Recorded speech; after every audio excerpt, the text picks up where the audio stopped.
एगो जंगल में चींटी के बहुत बड़ झुंड रहत रहे। चींटियन के रानी क्लैरा बहुत ही दयालु रहे, पर ओकर दासी वेरोनिका बहुत ही घमंडी रहे। एक दिन क्लैरा अपन झुंड के साथे जंगल के दूसर छोर पे जात रहे कि तभी ओकर कान में भेड़ियन के कदम के आवाज आईल। जल्दी से सब यहाँ से हट जा। पर वेरोनिका वहाँ से ना हटल। ई का बदतमीजी है वेरोनिका, वहाँ से तुरंत हट जा, नाता भेड़िया तहरा के अपन पैर से कुचल के आगे बढ़ जाई हंस, तो बेवजह मारल जाइबू। आखिर हर बार हमनी के अपन रास्ता काहे बदले के पड़ेला? तो अच्छी तरह से जाने लो वेरोनिका कि हमनी के सब प्राणियन से सबसे छोट प्रजाति के हई जा। ना महारानी, हम यहाँ से ना हटम। ये हमार आदेश है वेरोनिका, यहाँ से तुरंत हट जा, नाता बेवजह मारल जाइबू। क्लैरा के बात सुन के वेरोनिका वहाँ से गुस्सा से हट गई। घर वापस आके क्लैरा क्रोधित होके वेरोनिका से कहलस, तहरा अपन जान के परवाह बा कि ना? हमरा ई समझ में ना आवेला कि हमनी के ही सबसे छोट प्राणी काहे बानी जा? का हमनी के भी बाकी प्राणियन की तरह बड़ ना हो सके नी जा? हम तहरा के समझा समझा के तंग आ गइल बानी वेरोनिका कि दिन में सपना देखल छोड़ द, ऐसा ना हो सकेला। काहे ना हो सकेला? हम सुनले बानी कि दुनिया में सब कुछ हो सकेला। देखिए हम महारानी, एक दिन हमरो आकार भी बाकी प्राणियन के तरह बड़ होखी। ओ दिन हम जंगल के सब जानवरन के मजा चखा देम। वेरोनिका के बात सुन के वहाँ मौजूद सब चींटी ओकर मजाक उड़ावे लगली स। जितना हमरा पे हंसे के बा हंस ला जा, पर देखिए हजा, जे दिन हमार आकार बड़ा हो जाई वो दिन हम असली रानी बन जाएम। इतना कह के वेरोनिका जंगल में घूमे खाती चल गई। हाथी दादा जौन अपन मस्ती में चलल आवत रहन, उनकर पैर रखे से पहले ही वेरोनिका बड़ा फुर्ती से वहाँ से हट गई। अगर ईश्वर तहरा के इतना बड़ बनौले बाड़न तो एकर मतलब ई ना कि मुंह उठा के कहीं भी चल देबा। चींटी के आवाज सुन के हाथी दादा इन्ने ओने देखे लगलन। हाथी दादा अपना आप से कहलन, के बोल रहल बाई?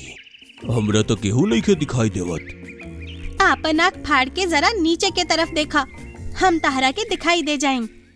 हाथी दादा जब नीचे के तरफ देखलन तो वो देखलन कि एगो छोटा सा चींटी बहुत ही क्रोध भरा नजर से उनका तरफ देखत बिया। माफ करिए छोटी चींटी, हम तो के देख ना पावली। हाँ सही बा, अगर हम तहरा के ना देख ले रहती तो अब तक भगवान के प्यारा हो गल रहती। गलती तहार बा, तहरा जैसे नानू निकले के चाहिए। काहे? हमनी के जंगल के प्राणी ना हई जा? हाँ, तू जंगल के प्राणी हाउ, लेकिन तो के सोचे के चाहिए कि तू आकार में बहुत ही ज्यादा छोट हाउ।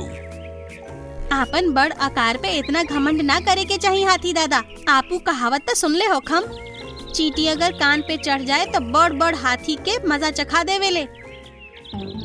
इतना कह के चींटी बहुत फुर्ती से रेंग के हाथी दादा के कान के ऊपर चढ़ गई और उनकर कान के हिस्सा में काट लेलस। यही से ईश्वर तो के इतना छोट बनौले बाड़े। हम तहार शिकायत जाके अपन महाराज से जरूर करब। हाथी दादा क्रोधित होके सीधा जंगल के राजा शेर के लगे पहुँच गईलन और ओकरा क्रोध से सब घटना बतावे लगलन। जंगल के राजा शेर चींटी के रानी क्लैरा के ओकर झुंड के साथे अपन गुफा के पास बुलौले। तो के अपन झुंड सहित 1 साल खातिर जंगल के छोड़े के पड़ी कलेरा। जा, अभी इहे वक्त जंगल के छोड़ दा। लेकिन हमने के का दोष बा महाराज? तहार झुंड के गो बदमाश चींटी हाथी दादा के परेशान कैलास। केहू और होई तो ओकरा एहू से ज्यादा दंड देती, लेकिन तहनी चींटी के हम का दंड दी? कसूर तहार हा। काहे कि कौनो चींटी जानबूझ के गलती करेले तब कसूरवार तू ही ठहरावल जैबू कलेरा। क्लैरा खामोशी से जंगल के छोड़े के तैयारी करत रहे कि तभी एगो काला धुआं चींटियन के झुंड के लगे मंडराए लागल और देखत ही देखत वो धुआं एगो बहुत बड़ चींटी के आकार के रूप में तब्दील हो गई। हम हई चींटियन के बड़ रानी, मतलब जादुई महारानी। आप ता आकार में बहुत बड़ हई जादुई महारानी। हाँ, हम आकार में बढ़ हई और हम ए तरह के आकार तोहनी सबके भी कर सकेनी, लेकिन ओकरा बदले हमारे गो शर्त बा। कैसन शर्त? तोहनी के चींटियन के अपमान के बदला लेवे के होखी और बड़ आकार लेवे के बाद जंगल के सब जानवरन के खून बहावे के होखी। ना, हमनी के तहर कोनो शर्त नहीं के मंजूर। वेरोनिका, हमरा कुछ गड़बड़ लागता। हम ए तरह के बड़ चींटी के बारे में अपन जीवन में कबो नहीं की सुनले और ना ही कबो देखले हई। तू एकर बात में मत आवा वेरोनिका। अगर तू चाहा तो हम तहरा के चींटियन के रानी बना सकेनी। बोला, का तहरा के स्वीकार बा? हाँ, हमरा स्वीकार बा। तभी एगो तेज धमाका भइल। वेरोनिका और वहाँ मौजूद सब चींटियन के आकार बहुत लंबा और चौड़ा हो गईल, सिवाय क्लैरा के। तू यही लायक रहो क्लारा, अब रहा अकेले। वेरोनिका बड़ हो चुकल चींटियन से कहलस, चला हमरा साथे। ई जंगल के जानवर हमनी के बहुत परेशान कइले बाड़त सन। अब समय आइल बा ओकनी के सबक सिखावे के। वेरोनिका वो रहस्यमयी जादुई महारानी के लेके आपन झुंड के साथे वहाँ से चल गईल और देखत ही देखत वो पूरा जंगल में तबाही मचा देलस।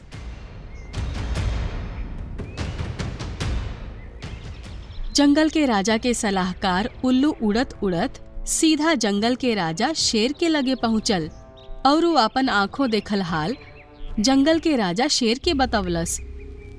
बार हो गई चिटियन के झुंड कुछ ही देर में जा पहुंचे वाला बा महाराज। तब हम का करी? हमके कुछ सलाह दा।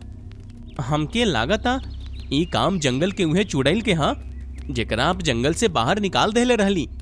उहे वो चिटियन के आकार बड़ा करके हमनी से बदला लेवे के ई सब कैले बिया। ओकरा बुद्धि से हरावे के हुई महाराज। कुछ ही देर में वेरोनिका अपन झुंड के साथे शेर के लगे पहुंच गई। मरे खातिर तैयार हो जा, हम तोरा से अपन अपमान के बदला लेवे आईनी हा। एजा से वापस लौट जा वेरोनिका। तो के का लागता कि तू हमके मार के इस सारा जंगल पर कब्जा जमा लेबू? मत भूला कि तोहसे ताकतवर भी अभी भी केहू मौजूद बा। हमरा से ताकतवर और कौन हो सकेला? तहारी चीटियन के महारानी। जैसे ही तू हमके मरबू ई तोहके भी मार दी। काहे कि कोनो चीटियन के महारानी ना हिया, बल्कि एगो चुड़ैल हिया, जेकरा हम ही जंगल से धक्का देके बाहर निकलनी। ओकर बात में मत आवा, ई तहरा के मूर्ख बनावता। लेकिन एकर एगो बात तो सही है ना, तू हमरा से ताकतवर तो हवा। यही खातिर तहरा के समाप्त कईल बहुत जरूरी बा। देखत ही देखत उ दोनों आपस में लड़के एक दूसरा के मार देली स। उ दोनों के मरत ही सब चींटी आकार में बहुत छोटा हो गईली स। देखनी महाराज, बुद्धि में कितना शक्ति होला। यही से तो हम तोहके ई राज्य के सलाहकार चुनले रहली हाँ। तू बिल्कुल सही कहला। अगर हम इकनी के मुकाबला अपन बल से करती तो शायद हम मारल जाती। तू सब तो ठीक बा महाराज, लेकिन अभी चिटियन के का कइल जाओ? मत भुलाई इकनी के भी बराबर के दोषी हिया। अगर ये वो चुड़ैल के बात स्वीकार करके लालच में ना आईत तो नौबत यहाँ तक अइबे ना करीत। तभी वहाँ पे क्लैरा रेंगत रेंगत आ गई। एकनी के तरफ से हम आपसे माफी मांगतानी महाराज। एकनी के कोनो दोष न ह, सब दोष वेरोनिका के रहे जौन की मर गईल। ओकरा कईल के सजा मिल गईल बा महाराज। एकनी के छोड़ दी। क्लैरा शायद सही कहतिया महाराज, ये सब के छोड़ दी। ऐसे भी भगवान जे करेले वो भला खातिर ही करेले। अब देखी ना वो चुड़ैल के अंत कितना आसानी से हो गई। बिल्कुल सही कह रहल बाड़ा। जा, तहार झुंड के हम माफ कर देली। क्लैरा खुशी खुशी वहाँ से चल गई।